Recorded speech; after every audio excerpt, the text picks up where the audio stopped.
Hi everyone, welcome to the June 11th edition of Goforth and Be. I've been thinking this week some about wisdom. In a former appointment that I served, I worked with a woman who came into my office on the days that she was there.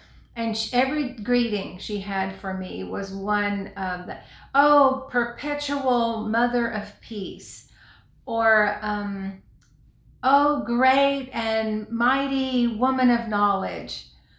And we didn't believe these things that she said about me, but she came up with a different title every time she came into the office, and it was fun. And she did it, I think, because it made me laugh.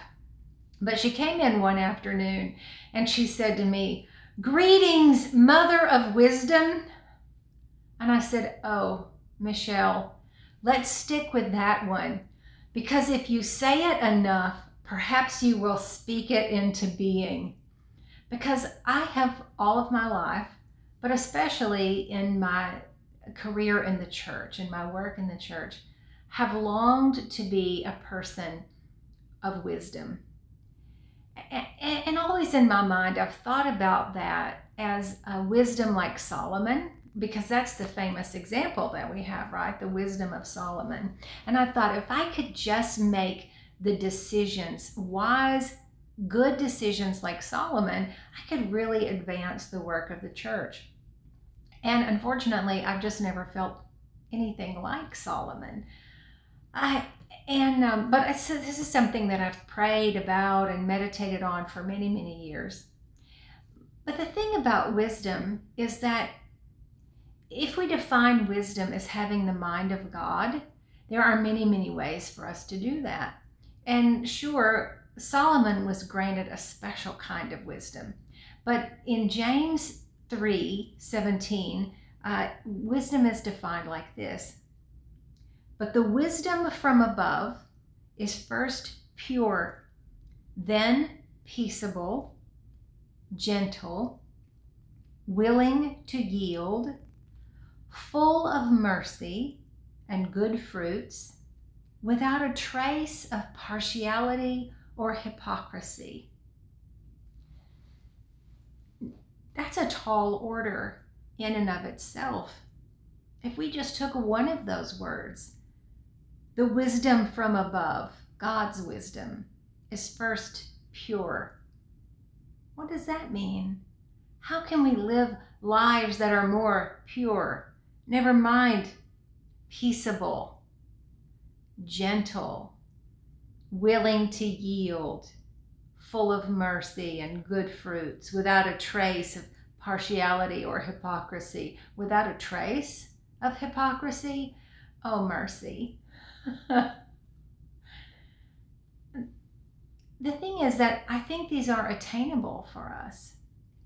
All of these things. It sounds a lot like a person who's wise is also a person of peace. And in the decision, that famous decision that Solomon made, where he tells the women that they're going to divide up the baby that they're arguing over, and in this way identifies who the real mother is of the child.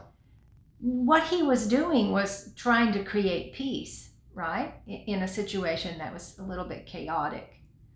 So being people of peace, I think, goes a long way for us in being people who are wise. I've been seeing a new doctor who has me doing some physical therapy. And the physical therapist has really helped me in a couple of ways. And one of those ways is that he's made me more aware of my body. Being aware of the way that I move and the way that I walk. I've said to a few people lately, I'm having to learn to walk. Who knew I was doing it wrong all of these years? I've had an injury in my spine that has caused me to walk in a way that I knew wasn't quite right, but I didn't know how to fix it. And so he's helping me fix that. And primarily, it's by me being aware of how I'm moving. And I've been thinking about being aware in a lot of different ways. Like I think that most of us feel like we're pretty good people. We're nice, we're kind, we hold the door open for strangers, we don't honk at people and curse at them when they cut us off on the highway, we don't argue with our neighbors, we live in peace. And yet, I think there are lots of ways and lots of room for improvement in the way that we live our lives, but we don't spend a lot of time thinking about it. We're not aware of it. And I wonder if one of the ways that we can become people who are more peaceable and more wise is to be more aware of the decisions that we make on a daily basis, of the words that we speak to one another, to strangers, of the attitudes that we have, even that are unspoken. But when we see a person walking down the sidewalk in front of our house and we think, oh, this person doesn't belong here, is that a wisdom that comes from above when we make snap hypocritical judgments like that? We could think of a lot of examples of how we move in the world in ways that we're not really aware of what we're doing. And so my encouragement to you today and in the coming days is to become more aware of the posture of your inner being, of the thoughts that you have and the perceptions of others around you, of the snap decisions that you make, of the words that you say.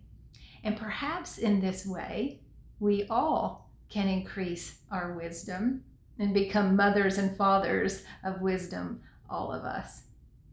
I pray that your life would be filled with peace and joy, and that you would be able to proclaim with grace the wisdom of God to those around you.